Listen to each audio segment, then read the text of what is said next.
there, quilty friends.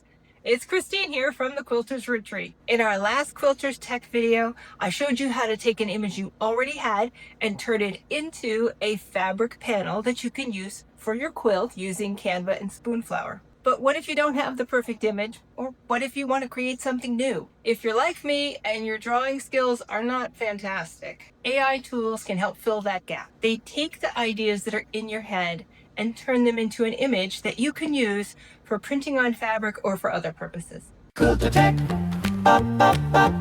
Quilter Tech, Quilter Tech, stitching smart, stitching bright. Now, I don't want to make it all sound like magic. AI will happily spit out an image for you in seconds, but getting it to create just the image you want takes a little more nudging. So today I'll show you how to use these tools to create artwork for your quilt panels. And just so you know how this fits in the larger picture, our first video showed you how to take that image and make a quilt panel from it. If you haven't seen that, we'll ensure we have a link at the bottom so you can check it out. Quilter Tech, Quilter Tech. Now, before we jump into tools, let's talk about prompts. In AI, prompt is simply some text that describes what it is you want the tool to provide you. Think of it like giving directions for a quilt block or directions to a long arm quilter. The more specific your instructions, the better the result will be. So instead of simply requesting an image that's a dog, you may request an image that's a cartoon-friendly golden retriever playing in a park, bright colors, friendly atmosphere. That gives AI more guidance, like a quilting pattern does for us. The clearer and more detailed your prompt is, the more AI understands exactly what you want it to create. In other words, the prompt describes the picture you want it to create, the style, the mood, the colors, and so on. Quilter Tech, Quilter Tech. Now, before we dive in, let me tell you a little bit about ChatGPT. ChatGPT is created by OpenAI. That's an AI research lab that was opened in 2015. It's probably the most well-known AI tool and the one that started it all because it put AI in the hands of regular users. ChatGPT is free to use with some limits, and there's a paid plan if you want additional time with ChatGPT or additional features. It's very approachable and a wonderful brainstorming tool, and it's what we'll use to help us create the prompt for our fabric panels. Now, I use the ChatGPT Plus plan, which is about $20 per month, but that's because I use it for everything. You can use the free plan of ChatGPT just fine for what we're doing here today. Now, when we sit down to write a prompt, it can sometimes feel like we don't know what to say or what details to include. And this is where ChatGPT can really help. You can simply ask, please suggest 3 to 4 prompts for, and give it your subject. ChatGPT will generate a handful of ideas that show different ways to describe that same subject. Let's actually try it out. I'll ask ChatGPT for 3 to 4 prompts for each type of quilt panel idea. That way we can not only see the variety of descriptions it gives, but also how much detail you can pack into a prompt. Then we'll pick the one we like and take it to Ideogram. So first I'll type, please suggest 3 to 4 prompts for a cartoon-style illustration of a kitten and puppy for a child's quilt.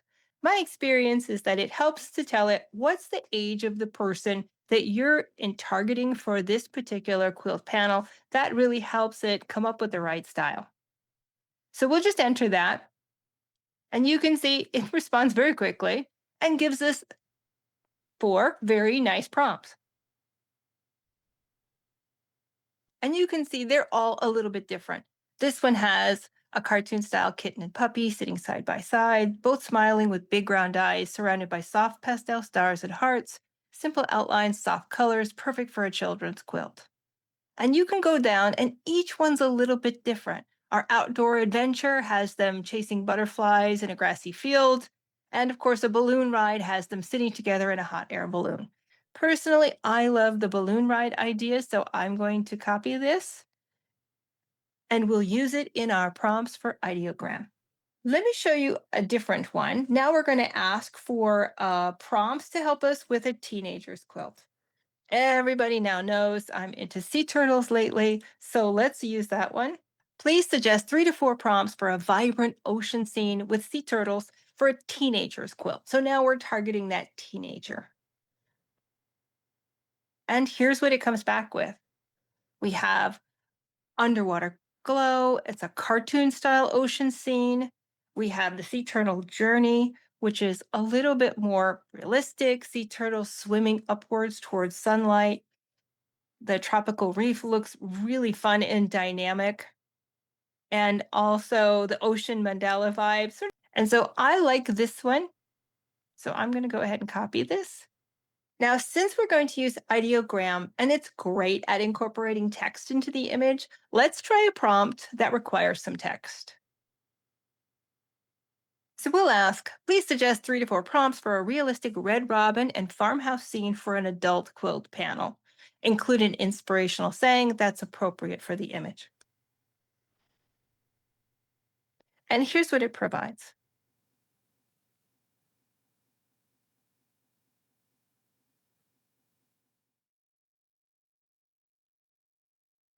I really love this one, so I'm going to copy this one out and we'll use that in Ideogram.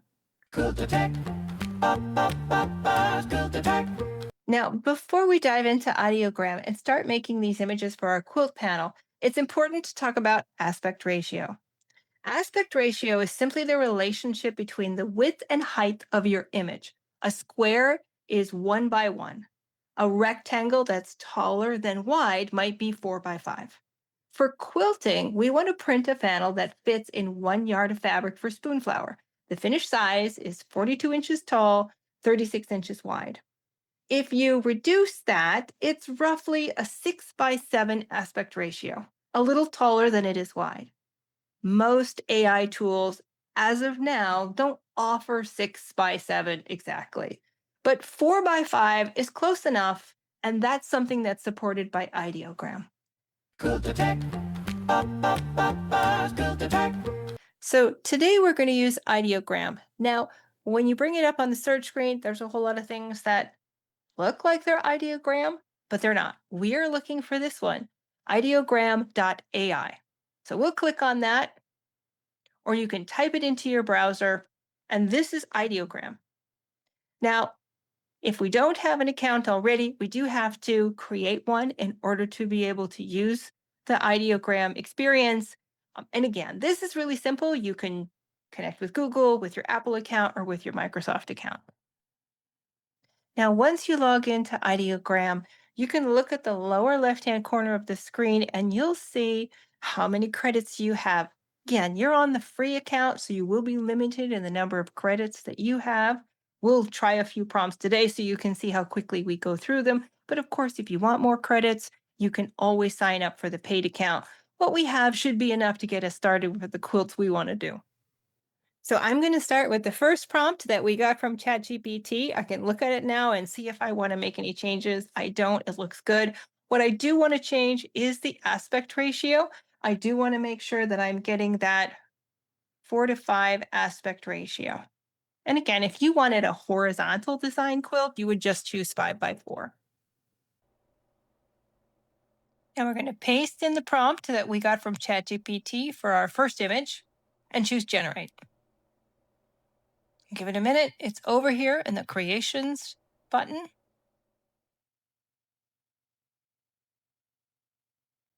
Now let me show you some of the options that you can use on Ideogram. You can see these are quite a bit different in terms of the different illustrations. In these two, it sort of took some liberties and thought that we wanted to have some text, so it made up its own text. Now we can help with that by turning off Magic Prompt. So Magic Prompt is good and bad. It's good in that it sometimes helps you create better prompts because it thinks of things that you didn't think of. So it's kind of like a wild card in terms of what you're going to get. However, it can also go astray. So if we can turn it off, we hopefully will have some images that come up that's more consistent with our prompt, a little less going off on its own tangent. Like what was created here, this is probably my favorite one. Although I like this one a whole lot, I might take the happy birthday off using another tool. But what I can also do is just try it again. I've turned Magic Prompt off. I should get 4 more images that are consistent with my prompt. I have 10 credits left. This will use 2 of them, but let's go ahead and do it.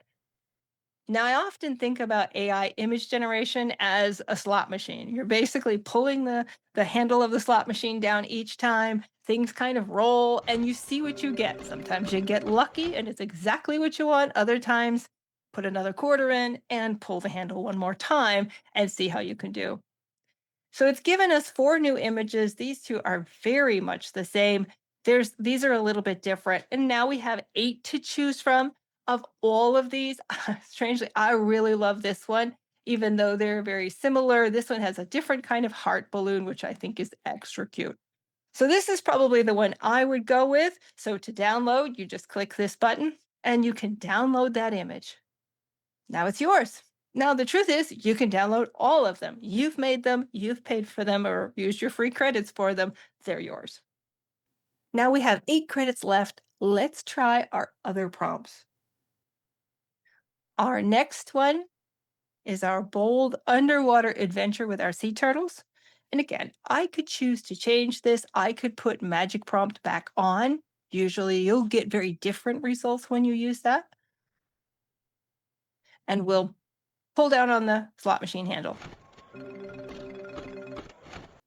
Beautiful. So I love these all. This is definitely a good pull of the machine. All of these came out quite cute. Now, of all of them, I really like this one. So I'm going to go ahead and download it. Quilter Tech. Quilter Tech. One thing you'll notice when working with AI is something called hallucination. This is when AI gets a little creative and it may give you a fish with 3 flippers. It might give you a cat with extra whiskers or extra limbs, or give you a text that's just plain gibberish. Don't let it scare you off. Just like when we create a block, it doesn't come out quite right. It's okay to step back, adjust, and try again. Careful examination and reprompting is part of the process. And just so you're prepared, hallucinations will happen in text-based AI tools as well if you're having a chat with an AI engine. Sometimes it will give you an answer that sounds totally confident and is not true. Think of it like a quilting friend who always gives you advice. Sometimes good, sometimes a little made up. It's not trying to trick you, but AI will fill in the gaps even when it does not know the answer. So always double check everything you receive from AI if you're using it for something other than just for fun. And we have 6 credits left. Let's try our last one here. Now I'm just going to clean this up a little bit for ideogram. I'll take off the text on panel. I'll just leave the word text so that it knows to put that on the panel.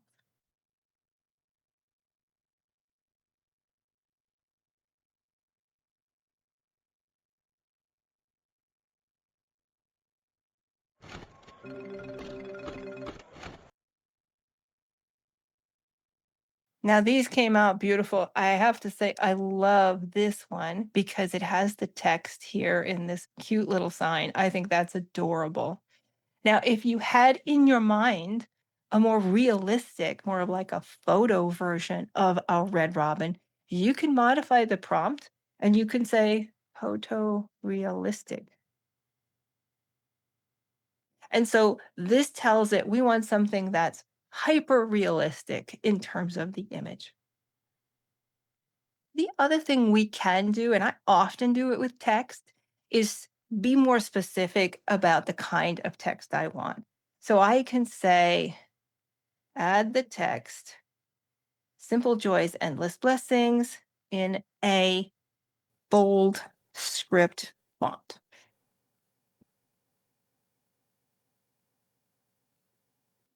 Okay, and you can see again, this does it look like a photo? Does it look like an illustration? Kind of somewhere in the middle.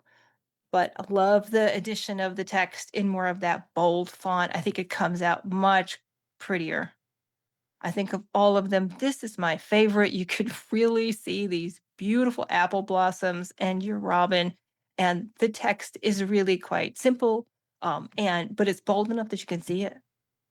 Now you can also click on the image to bring it into this larger window, and this will show you more about what went on with this image. You can see the prompt that you entered. If it did use magic prompt, you can also see the expanded prompt that it created to create this image. And so you can take this, copy it out, modify it some more, and put it back into Ideogram and see how different pictures can come out with really emphasizing the things that you wish to emphasize. That is so cool. I have to say, that looks like real feathers. I really like this one.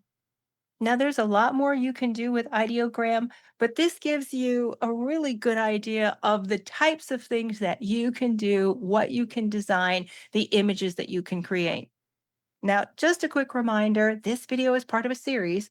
The first video we made showed you how to use the image that you are creating here, as well as Canva and Spoonflower to create and order your quilt panel. So don't worry if you've missed part one. I'll link it in the description and at the end so you can watch it later. Quilter Tech. Quilter Tech.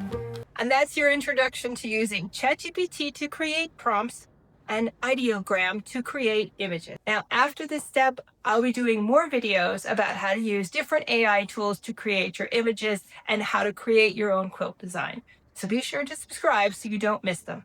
And if this was helpful, please hit the like button and the subscribe so you can stay tuned to additional Quilter Tech videos that we produce here from the Quilters Retreat. Be sure to ask any questions that you have in the comments. We're more than happy to answer them. Thank you for watching and happy quilting. Quilting every day, quilting.